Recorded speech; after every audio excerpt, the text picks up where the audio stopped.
Chapter 5, The Tiger, or TIGRE, however you prefer. Commander Binder was the first to reach the King's Royal Skycraft Depot. As protocol dictated, he quickly cleared their departure with Central Tower Control and officially registered the flight with the nearest time clock office, all within the matter of minutes. This was a dark business, this Garnian affair, and he found the thought of King Day of Mead as hero sadly preposterous. Even if he was this illustrious make-believe king from Mead or anywhere else, what practical purpose could that serve? Did he command the allegiance of some great army? Had he brought some secret weapon that had not yet been spoken of? In Binder's educated opinion, these harrowing events called for nothing short of a massive military strategy, not just some symbolic display of ancient royal lineage, there to muster some religious or patriotic enthusiasm from the hopeless masses. His mind swirled with defensive precautions that needed to be initiated for Tungulin's safekeeping. Strategic personnel changes, numerous security command delegations, immediate armament preparations. There were surplus warships hidden in secret underground mountain fortresses facilities that could be actuated. Tungulin was certainly not prepared for an attack the size that multiple Garnian warships could constitute in a surprise attack. How far had the Garnians infiltrated? Were there already parasitic spies in the city? Assassins? Was King Vantu safe? Binder was uncomfortable. Investigating this crashed skycraft near Bondoon seemed to pale in comparison to the importance of preparing Tungulin for a possible Garnian incursion. He guided Dedlin's compact skycraft, the streamlined six-man fighter Stardeer, from its dock slot manually, unwilling to wait for the docking winch, and sent it on its descent toward the transport level via the skycraft conveyor. He paralleled the craft on foot for a few yards, then he headed down the stone spiral staircase and through the grand archway leading to the private launch site on the ground floor.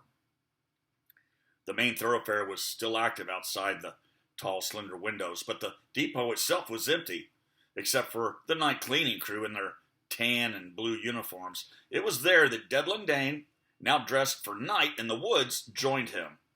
"Good evening, Binder," the wizard said. "Dedlin," he replied. "I see you've taken care of everything." Binder gave him but the slightest glance. Yes. "Well, it's been a while since we've worked together, Binder. I would have hoped that you would have looked upon my participation more favorably, and yet I detect resentment," he said. "The king agreed to allow you to join this party. It's not my place to argue with the king, no matter what I think. And I harbor no resentment, I assure you, but I am uncomfortable, yes, and greatly concerned. Some young boy has just popped up and claimed kingship over the entire kingdom continent, and now policy is being made based on the intuitions and beliefs of a senile old wizard who is generations beyond his prime. Forgive me, Dedlin, but I'm not comfortable with any of this." "We are coming upon some great times in history, Binder, my friend. Believe me in this, and we will both be a part of it. This is another great beginning, and it is as exciting as it is historical." Binder rolled up his sleeves, exposing his bulging brown arms. "Exciting? I'm a realist, a pragmatist. If any of these rumors are true, Tungulin needs strong leaders here, acting now, enabling our forces. We cannot rely on old men and their religious fables and old wives' tales. You may see this as an exciting time, but you're not in charge of the security of the castle city. I am. You have the naive advantage of some bygone romanticism. I do not. You were great once. I know that, more than most. But now, you're lethargic, Dedlin, old and crippled from arthritis. You should enjoy your retirement, tending to your old books and all those musical instruments, leaving these more important matters to those younger, more capable and keen-minded." Dedlin smiled at him. He popped a Kofik bean into his mouth and crunched it between his Kofik-stained teeth. "After all we've been through together, you're now my judge, Benjamin." "I'm just making an observation. I'm not judging, wizard. I've seen you hobbling about in the gardens these past years, reading your old flaky books and scrolls and feeding that blight of birds. I do know you well, so I am forthright and speak openly, as I would want others to do when I have grown too old to serve in my current capacity. It is not meant as an insult, but comes only from professional concern and responsibility, so forgive me if my words seem harsh. I can't banter words. Heed my advice, old friend. Do the proper thing. You retired long ago for good reason. Your glory days in the wilds and in the king's court are long gone. Please, keep what's left of your dignity intact and just go on home.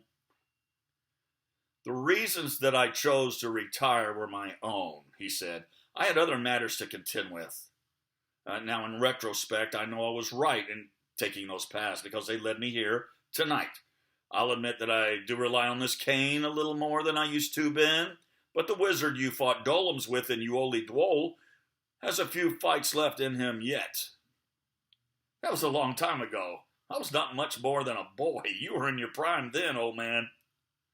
Heed my words, Commander, the wizard said, checking the ship's level gauges along the dash. Some vintages better with age, and so can the spirit. I am old, but I assure you, sir, in my case, that is an asset. I may surprise you yet. It'll surprise me if you don't get lost or killed tonight. Dedlin laughed. Don't worry about me. It is not my fate to die this night. Attendants hurried to clear the miscellaneous cargo from the runway for them as they mounted the bobbing jet. Seeing into the future was never your greatest gift, the commander said. He always had to get in the last word. Dreher Freygood joined them there, slinging a small pack under his starboard seat. Binder and Dedlin could see a sheath of a Horngarian war sword among his baggage. He was dressed in woodland garb, splotches of dark shadowy greens and dark browns, and he wore sturdy black boots. Dreher kept his head shaved smooth, but his beard and mustache grew together in one long braid down his chest.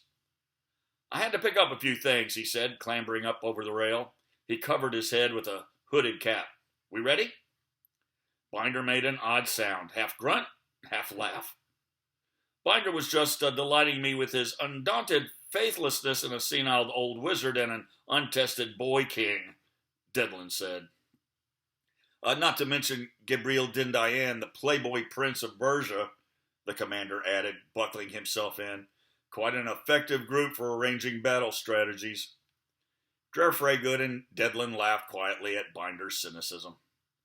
At the helm, Dedlin checked the algae-stone storage gauge as he edged Stardeer toward the mouth of the depot exit.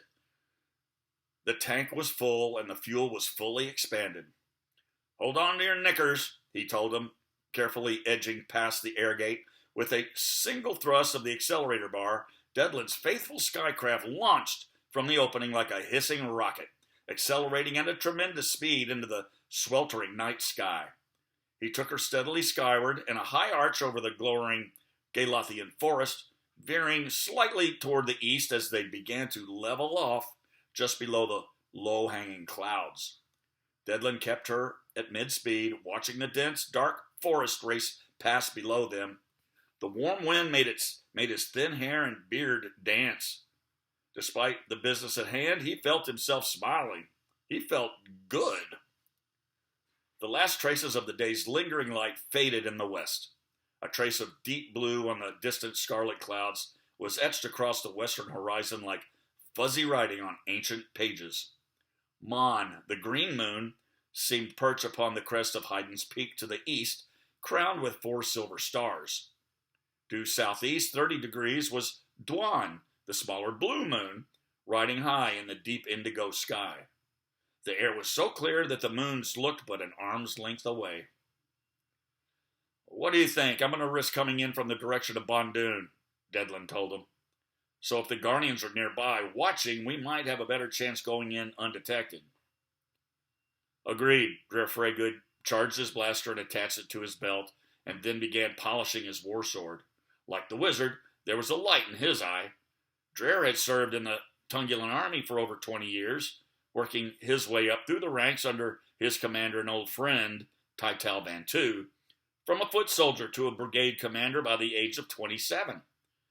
Once retired, He had traveled and studied languages and lore, writing many controversial books on philosophy, history, and prophecy. He was a self-proclaimed jack of all trades. He had ranged the lands with gypsies, competed in numerous knight tournaments, served 5 years in a Mahekian monastery, and he had sailed the seas off the shores of Persia for 2 hard years, fighting a scourge of marauding pirates until they were no longer a threat to the ports of those friendly shores anymore. He had served prison sentences 3 times for various minor incursions, mostly for political reasons. He was a florist, a beekeeper, and a winemaker, but claimed to be a master of none. He had been married 3 times and had 3 children whom he never saw anymore. He was a spiritualist, but still a true warrior at heart, even at the ripe age of 65, and he could handle his weapons with the finesse and masterful dexterity of 1/2 his age when the need arose. Now, King Vantu usually just enjoyed Dreher's company as friend and advisor whenever he could keep him for any length of time in Tungulin. Dreher fancied himself a rambling musician and a minstrel, and often sang for Vantu and other kings whenever he had the mind to, which was how he came to know Dedlin Dane, the keeper of the musical museum in Tungulin. Dreher and Dedlin had spent the better part of the last 10 years together, reading, speculating, arguing, ranging, and gathering information from distant travelers, tidbits that deemed pertinent or mutually interesting. Together they had exasperated many, many cases of fine wines, between them poring over their theories together. They disagreed on as many things as they agreed. "I see lights through the trees, Dedlin, and many fires," Dreher said, squinting. He sheathed his sword with a snap. "It looks as the whole forest floor is ablaze, and the flames are spreading up to the treetops." Binder searched the distant forest with a pair of night scans. After a minute, he spoke. "Yes, it's burning up, decimated." "We'll see what we see when we get there," the wizard said. "We might find more than you think. Just keep your eyes sharp." They rode on in silence for less than a minute. Dedlin lowered Stardeer, passing beneath the tops of the trees. "There she is," Binder said, "right there, over the next hill. Get lower, wizard." Just as I feared, the Gogmores are swarming all over it. There is 1 Gogmore command ship and 10 or 12 fighters, but no warships, no Garnians. A puffy, gagging cloud of electrical smoke rose from the trees as they drew in closer. The crash site was just to the south of them, flares of dancing red and gold reflecting from under the dark tree branches, and a community of small, dim skycraft lights swirling in the deep black pool of shadow. Now, Dedlin and Dreher could see the blunt box-like Gogmore ships through the trees, swarming around the crashed skycraft like vermin on a carcass. Dedlin lowered his craft deeper into the trees and edged forward through the middle terraces. If whoever was aboard that ship survived the crash, I fear they may have been taken prisoner. If this ship is truly from Mead, we must be willing to risk a rescue. It is imperative to find out why they came here. "Yes, but we can't afford the incident with the Gogmores either," Binder stated quietly. "We're square in Garowin's territory, breaching our contract with him in the same fashion that the Garnians have breached theirs with us." "We're not in a warship, though," Dreher added. "We're merely investigating, and doing that peacefully and respectfully." "We're still trespassing, and we're clearly armed, so I don't think Garowin would agree with you, Freygood. The Gogmores got here first, so by rights, whatever crashes here is their responsibility. King Vantu can begin diplomatic negotiations with Garowin in the morning. This is good, right here, Dedlin. No closer, we can't risk it." "Unacceptable," Dedlin said. "We can't see anything from here, and we're too far away to get there on foot." "On foot?" Dedlin slowly circled the hill, descending deeper within the trees, advancing steadily toward the lights. The Castle Bondoon swooned tall and crooked in the very near south. Pale blue lights glowed from countless windows. Uran, the rose-colored moon, began to rise in the northeast. Dedlin was careful not to fly between the moon and the Gogmores. There are a lot of lights just ahead in the valley, but beyond this next ridge, Dreher warned. Be careful. Nearing ground zero, Devlin whipped Stardeer around in a tight circle and came to a halt. You're right, we can't get any closer this way. Now you're making some sense, the commander replied. Who's joining me? They could hear the noisy shouts of the Gogmore monsters in the valley below. What, Devlin? Don't be foolish, Binder said. Listen to me. King Vantu put me in charge of this investigation because he trusts my judgment. We need to report what we've seen to him right away. The Gogmores have unequivocally taken this ship. Midnight sunrise is drawing close, and surely the Wolverines will be here soon. I'm counting on both. We could use those factors to our advantage, Devlin said, anchoring his craft to the closest tree. Dreher, tell him I'm right. I'm sorry, Binder, but I agree with Devlin. We wouldn't be reporting any more than the pilots did at the council if we returned now. You can stay up here with the ship if you prefer, Devlin said quietly, tossing a rope ladder over the starboard side into the darkness below. He hopped a leg over the rail. Come or stay, Commander. It's your prerogative. Dreher followed the wizard over the side without muttering a word. I'm going to regret this, Binder moaned. He stepped over the side after them, following the wizard and the lore master down into the dark Galothian forest. The ropes swayed from their combined weight. The heavy-laden branches were rough, poking at them as they blindly descended. Anyone could paint mead on the hull of their ship. Doesn't mean it's authentic, he continued to mumble. Oily smoke came up the hill to meet them, burning their eyes and lungs. Devlin suppressed a cough. They met together when they had all reached the bottom, waist-deep in prickly bulb bushes. Look for survivors hiding in the woods first, he whispered to them. And footprints. Tracks of any kind. Then prisoners, and anything else of interest in, on, and around the skycraft. Or what's left of it, Binder replied. Stagger formation. Binder, you should remain back 50 yards or so and watch our flank. Binder nodded. He was the only one of the three not properly dressed for the woods. He allowed Devlin and Dreher to slip away ahead of him, and then he followed, quietly, behind. Not too far away from them, from behind the gnarled trunk of a nearby tree, yellow-slitted eyes squinted warily at the three Tungulinians as the two humans separated from the third larger one as they headed stealthily down the wooded hill toward the Malay from where he had just come from. A growl rumbled quietly in the cavernous feline chest. Soon, they all disappeared from sight into the smoky barrage below. As soon as the coast was clear, he crawled on all fours up the wooded hill toward Devlin's fighter craft Stardeer, which he had seen as it had descended down into the trees just minutes before.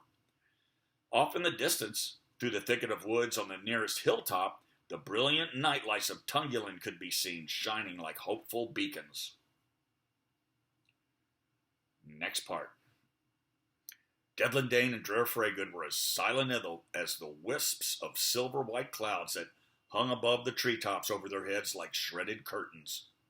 They moved like shadows down the hill toward the chaos below them, crackling flames, clanking metal, and guttural Gogmore gibberish creeping dangerously near the site, quickly finding cover behind a fallen tree on a nearby rise, very near the vaporous exhaust of a smelly Gogmore fighter craft. The scene beyond was clumsy and frantic. The Gogmores were large, loud beasts, lumbering noisily about in their heavy armor and iron boots. Flame and smoke were pinning the oafsome beasts back against the forest, keeping them from physically examining the wreckage. Devlin and Dreher knew the beasts couldn't see well in the dark, but their senses of hearing and smell were finely acute. Courage they lacked, but in brute strength they could easily handle 3 men apiece. Their pig-like snouts protruded from under their light magnifying visors of their clunky iron helmets, exaggeratedly sniffing every breeze. Devlin estimated that there were at least 50 of them. He could see their mottled faces and their round, pale, animal-like eyes glowing dull red in the firelight through their open visors. He instructed Dreher to circle the crash site counterclockwise and meet him on the far side. Dreher disappeared into the nearby shadows, while Devlin circled in the opposite direction. Binder had been right about one thing, though, Devlin conceded to himself. Between the crash and the Gogmore ships, the area was completely trampled. At that moment, from a distance several miles away, riding on a chill wind that still shrieked through the last wintry crevices of the Sebring Mountains, Commander Binder heard a sound that stopped him in his tracks. Their eerie howls were like no other hunter's cries. It was a pack of Black Forest wolverines, great Galothian wolverines of the ancients, nicknamed cattle wolves by local farmers who had lost entire herds to them. They were wild, ferocious beasts, often as large as small horses, intelligent, innately cruel, and they were coming fast. They roamed and hunted the hills and bleak mountains of Galoth in territorial packs at night, often attacking local villages if cattle herds and other livestock were scarce. And they were known man-eaters. Binder stiffened to listen. Yes, they were closing in fast, and with all the ruckus going on down below, he was sure that Devlin and Dreher would not be able to hear them coming. Next part. Devlin had found a safe hiding place behind two lichen-covered boulders with a dead tree log lying across them. He squatted there and waited for Dreher. A couple of the stouter Gogmores neared the shadowy forest one by one, sniffing the night air for scents. Then they retreated back just as quickly. Occasionally, one would venture a few steps into the shadows beyond the searchlights, but only for a few nervous moments. Then they would march pompously back to rejoin the others, puffed up like peacocks. Diligently obeying orders, the Gogmore foot soldiers shoveled dirt onto the craft to douse the flames, slowly making some progress. They had not found anything yet, that was plain enough. They seemed very perplexed and impatient. Devlin was concerned that there would be an unusually bright midnight sunrise soon, when, for nearly a quarter of an hour, the small sun that circled the larger sun would quickly rise over the eastern horizon and then set again within minutes until the larger broke the horizon, creating a brief but bright sunrise. It was a rare occurrence, but unfortunately tonight was one of those nights. The Gogmores were not nocturnal by nature. Midnight sunrise would give them just enough light to see the craft plainly, and also anything else that might be hiding back within the nearest forest trees. Obviously now, they were waiting for that light and for the retardant flames to die down a bit more before stepping up their investigation any further. In fact, the fire was almost under control, good enough to read the name TIGRE on the hull of the small charred fighter skycraft. Percy, Vantu's master pilot, had been right. The craft was unlike anything the wizard had ever seen. It was silver and white, sleek and trim, almost liquid-looking. It shimmered in the fires. The passenger cabin was nearly untouched by flame or collision, which was encouraging. As the smoke began to clear with the slight wind that had just risen, Devlin noted that the pilot's seat was empty. Could the pilot have ejected? He watched as a group of curious Gogmores gathered together on the opposite side of the clearing, raising their rubbery snouts and sniffing along a particular path that led into the forest, repeating one word a lot, the Gogmore word for Thordian. Devlin realized that that was the direction from which he had just come, the direction where Binder awaited them and where Stardeer was anchored. Was it possible that the pilot or any other survivors had gone off that way and they had somehow missed them in the darkness? A twig snapped to Devlin's right from the direction Dreher should be approaching. Devlin hoped that he had learned something. Dreher was an experienced woodsman and master of many dialects, fortunately fluent in the Gogmore tongue. Devlin took a breath to whisper, but then he paused. Over the wind came a chilling sound, barely discernible at first. Then, like wails of sheer evil, the shrill howls of the cattle wolves echoed eerily through the valley hollow. Gogmore movement immediately ceased. They stood absolutely still, listening fearfully. For the first time, they went absolutely silent. The night birds could now be heard, and summer crickets and the wind in the trees, but nothing else. Still they waited, as still as statues. Then again, the terrible calls came to them again, the hunting cries of the black wolverines of Galoth, faintly riding the night wind above their heads, high among the swaying treetops. The fearful Gogmores grew suddenly restless, anxious to finish their work and be gone from the woods as soon as possible. A few snapped at one another. It was a well-known fact that cattle wolves love Gogmore meat. One of the older Gogmore captains began barking orders, angrily pointing toward the smoldering TIGRE.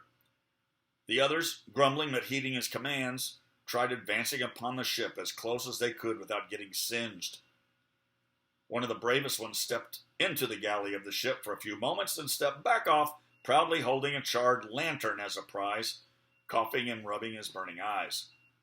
Devlin quickly discerned that the Gogmore's main objective was not obtaining information from the TIGRE, but just looting the ship for weapons or valuables. Although he was quite sure the nearby Garnians, wherever they were hidden, had other, more calculating motives in mind. The howls grew louder. It sounded like it was a large pack. Devlin shivered at the sound. He had faced the wolverines and their destructive mauling on many occasions. He didn't relish the thought of confronting that carnivorous horde this night, not without a sufficient preparation. He thankfully had brought his cane. The Gogmores began mounting their skycrafts, despite their orders. The frustrated leader snapped at the deserters, one after another, pointing stubbornly at the TIGRE and pushing them back in that direction. Finally, another large Gogmore, tired of being bullied on such a frustrating, fruitless night, turned and clubbed the elder in the head with his shovel, knocking him out cold. A few of the others gathered to pick him up and dump him into his skycraft, chuckling between themselves. Gogmores had difficulty with authority, and the positions of command rotated between them often because of fighting and rebellion amongst the ranks. The new general allowed whoever wanted to leave to leave. Devlin heard Dreher creep up beside him, although he was trampling much clumsier than he should have, dried leaves crackling loudly underfoot. Without glancing up at him, Devlin whispered, "Shh!" "Huh?" Devlin heard from high above, deep and guttural. He looked suddenly up from the corner of his eye, realizing before he even saw what was there that it was not his friend Dreher Freygood at all. It was another huge Gogmore warrior, a fierce-looking captain. Devlin could now smell him as well, unwashed and urine foul. The ugly warrior moved swiftly in Devlin's direction with 2 quick, heavy steps, growling and brandishing his weapons. He had heard Devlin's "shh," but fortunately he could not see the old man crouching in the ferns at his feet. Devlin peered up at the animal from between the fronds and saw his elongated nose dangling between his sharp lower tusks, sniffing hungrily for a scent. "I smell man," the Gogmore growled in his own dialect. On the beast's leg was a twisted dagger. On his right hip, a hunting knife. A double-edged sword hung beside an old charger pistol on his left hip, and on a leather strap that hung across his broad, hairy shoulders was clipped an old, antiquated Galgarian blast rifle. He held a battle axe in one hand and a spike club in the other. He was just about ready for anything. His armor was thick and heavy, imitating the form of muscles beneath it, adorned with brutal battle scars and corroded with rust. He wore an iron helmet that had a shield across his left forearm. He was, all in all, a fierce adversary should it come to a fight, a fine example of a Gogmore gladiator, with his long, stringy black hair and short, scraggly beard. Without so much as inhaling, Devlin tightened his grip on his twisted walking stick. He knew he could handle this one Gogmore, but where was Dreher Freygood? The moment this beast hit the ground, a dozen more would swarm into the forest after them. Dreher could be caught off guard. The Gogmore captain breathed hot and heavy, squatting lower, as if he were finally catching a scent. Yes, the beast smelled a man, and it knew that he was close by. A growl rumbled in his huge porcine chest. Devlin knew he needed the element of surprise to get out of this situation alive. He could not risk waiting until he was discovered. Very cautiously, he pointed his cane up toward the beast's hairy head.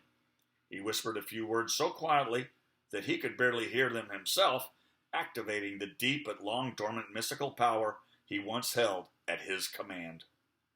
He felt an unusual tingling sensation as the power began surging back into the connection between his clenched fist and the walking stick.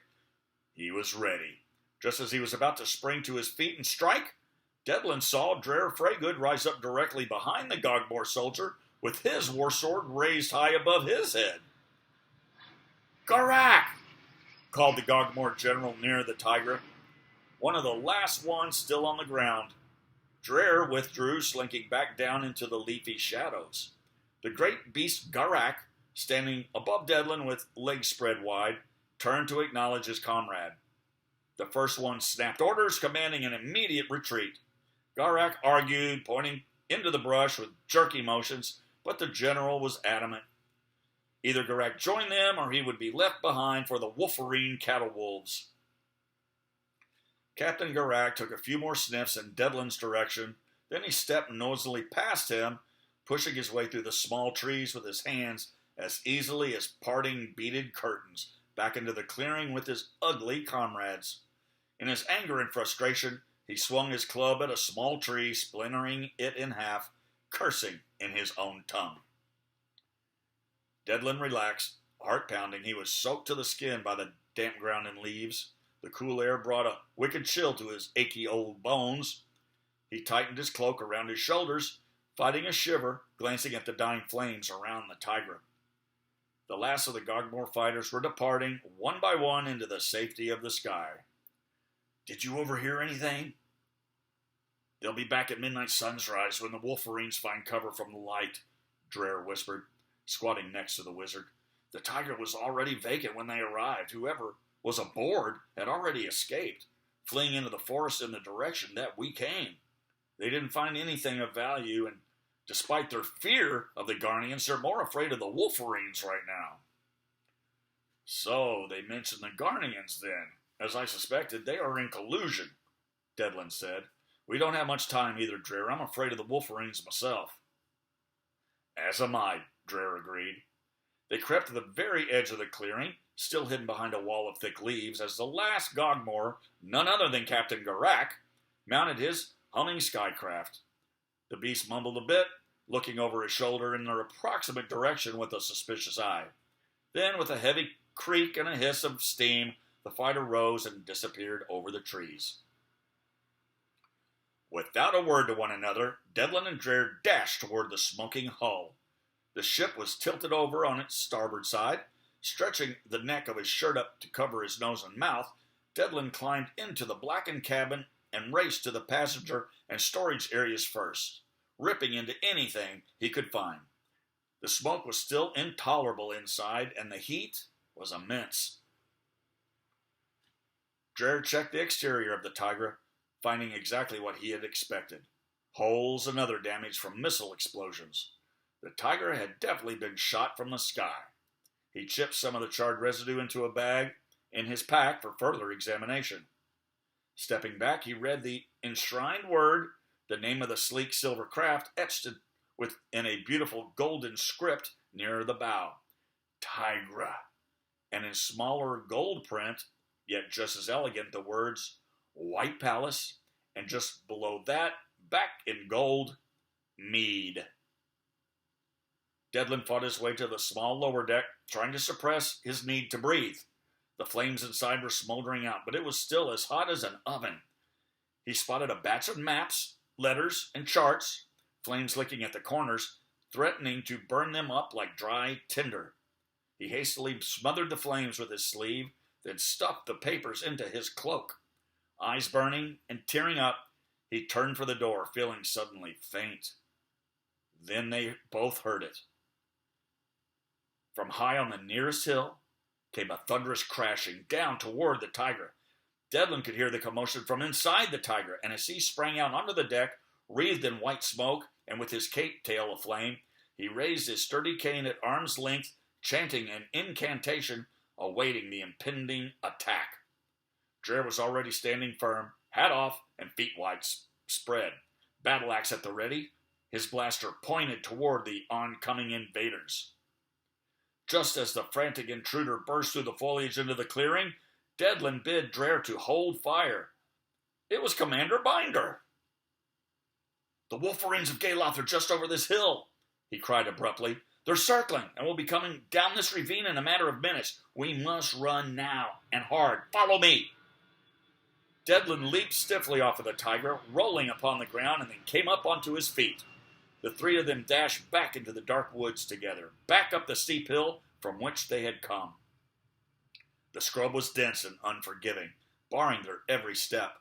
Binder led the way, mowing down shrubs and small trees that stood in his way with his large feet and massive forearms.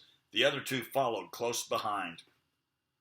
"Hurry on, Binder!" Dreher cried. "They come!" In the near distance, a sudden explosion lit up the sky. The three paused for a second, startled at the blast, then continued their harried run. It had sounded like a battleship missile.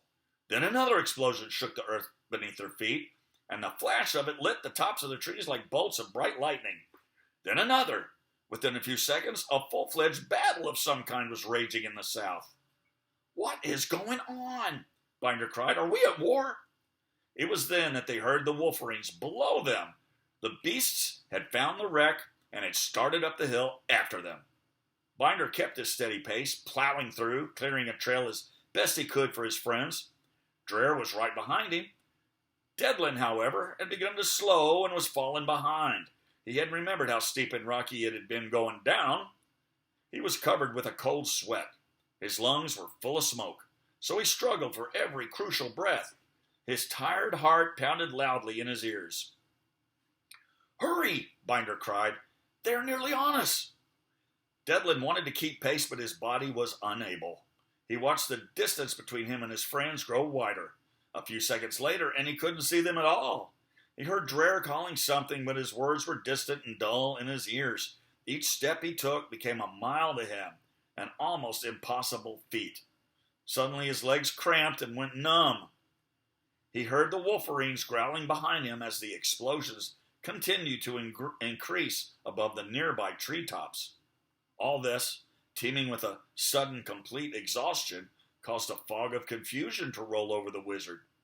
He stopped on shaky legs and turned around, unable to take another step, and saw the team of wolverines through the woods coming at him fast from every direction, their red eyes ablaze in the night. "Here I am, cursed beasts!" The last little bitty part.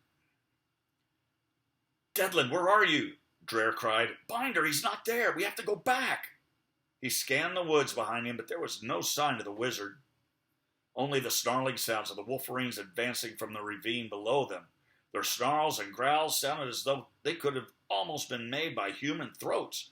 Before him, Binder had gone on ahead and was now gone too. "Binder, can you hear me? Don't leave us. We have to wait for Devlin." There was no answer. Dreher turned to dash back down the hill after his aged friend. Then he heard the voice of the commander. High atop of the wooded hill, he was shouting, "The skycraft!" He cried out to them. His voice was tinny and frantic. "Devlin! Dreher! Star Deer is not here! The skycraft is gone!" The end.